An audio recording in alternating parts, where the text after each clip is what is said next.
So hello friends, in this video we are going to see about the Duchenne muscular dystrophy, which is the most common neuromuscular disorder in children. So let us see about DMD. So this is the pseudohypertrophy of calf muscles with the wasting of thigh muscles, classical sign of Duchenne muscular dystrophy, and it is a proximal muscle weakness. So this ankle reflex will be brisk. You can see this ankle reflex is brisk. So hello friends, let us see about the Duchenne muscular dystrophy, also known as DMD. And this DMD is the most common hereditary neuromuscular disease. Now let us see the main points about this DMD. This DMD, there is progressive weakness of mainly proximal lower limb muscles with pseudohypertrophy.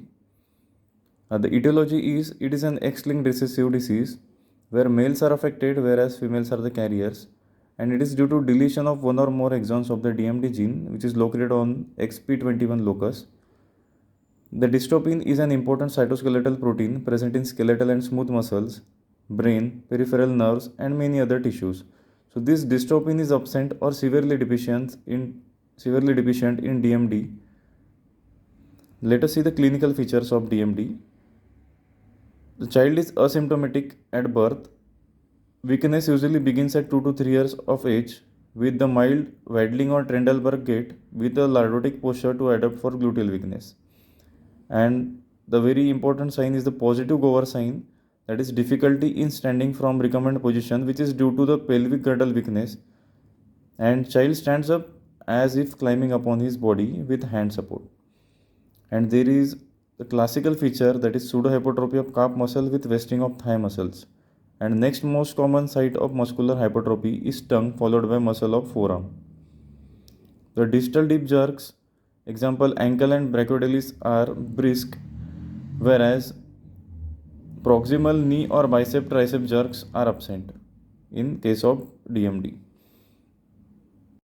Now the course of the DMD, the patient becomes gradually bedridden by 7 to 10 years of age with development of contractures and scoliosis, and patients usually die by 15 to 20 years due to respiratory failure, aspiration or CCF. Whereas this BMD, that is the Baker's muscular dystrophy, is the milder variant present in late childhood with inability to raise hand above shoulder, example during combing the hair, and patient becomes ambulatory till 15 to 20 years and survives till 4 to 5 decades. So it is a milder form, BMD. And the diagnosis of DMD, that is the Duchenne muscular dystrophy, is made clinically on the basis of positive Gower sign, similar family history, proximal muscle weakness with pseudohypertrophy. CPK levels are high. Normal CPK level is less than 160 international unit per liter, whereas in DMD the CPK levels are raised too much, that is up to 15,000 to 35,000. And there is PCR, that is polymerase chain reaction for the dystrophin gene mutation. It is a primary test for confirmation, and muscle biopsy is diagnostic. Usually muscle biopsy is taken from gastrocnemius or quadriceps muscle, and this biopsy reveals the scattered degenerating and regenerating myofibrils, endomysial connective tissues, and proliferation and focal mononuclear infiltrates. The dystrophin levels are less than 3% of normal in classical DMD and 20 to 90% of normal in BMD. And now let us see the management of Duchenne muscular dystrophy. The management is mostly supportive and preventive care, and we have to just treat the complications and improve quality of life. There is no such treatment available. You have to just give the supportive and preventive care to the child. And some of the supportive treatment includes nutritional support, physiotherapy to prevent or delay contractures, ambulatory support such as wheelchair, orthopedic braces, calcium supplementation to prevent osteoporosis, and psychological support. And we have to also treat the respiratory infections or CCF.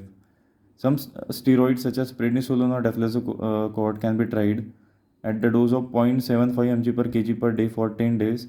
They have shown temporary improvement in muscle weakness for 4 to 6 months by decelerating the rate of myofiber necrosis. And the prenatal screening and counseling is the best strategy. And IM injection of recombinant dystrophin gene is under experiment. So this ankle reflex, you can see this ankle reflex is brisk. Ankle reflex is brisk, whereas the knee joint reflex is absent. So in this cases of DMD, only this ankle joint and supinator reflex is present. Otherwise, this knee joint, bicep, triceps, everything is absent. Every other reflex is absent. and you can see the pseudo hypertrophy of calf muscles with the wasting of thigh muscles, classical sign of DMD.